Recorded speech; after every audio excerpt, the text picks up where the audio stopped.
One of the main messages that has emerged out of the Occupy Wall Street movement is the split between the 99% and the 1% at the top who hold all the wealth.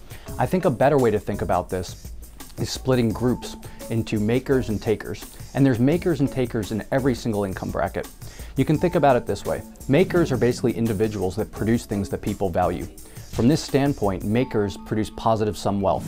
They produce things that people value, and in doing so, they earn wealth as well. Both parties are made better off by makers. Takers, on the other hand, are zero or negative sum. They simply take wealth from other people that have generated it. This does not increase standards of living because it simply involves investing resources in redistributing income from makers to themselves.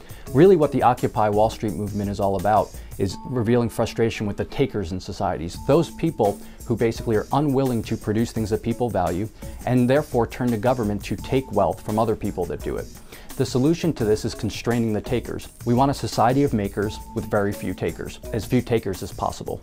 And the way you do this is by placing constraints on government such that they are unable to take wealth from the makers and give it to the takers. Just tax the people who don't need the money, to put it in systems that for people who do need it. I mean, this is about a new system that is more fair and does allocate wealth, and not just income but wealth, assets, safety, security, more equitably for sure.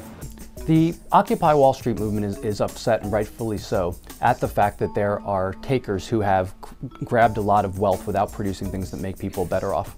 The solution to this problem is not for the Occupy Wall Street to become takers themselves. In other words, the solution is not for them to make claims about debt forgiveness for student loans and for redistribution through taxation of income, such that they then become takers. Because by doing so, they have not solved the fundamental problem of constraining takers. Instead, they've actually contributed to the fundamental problem by becoming takers themselves.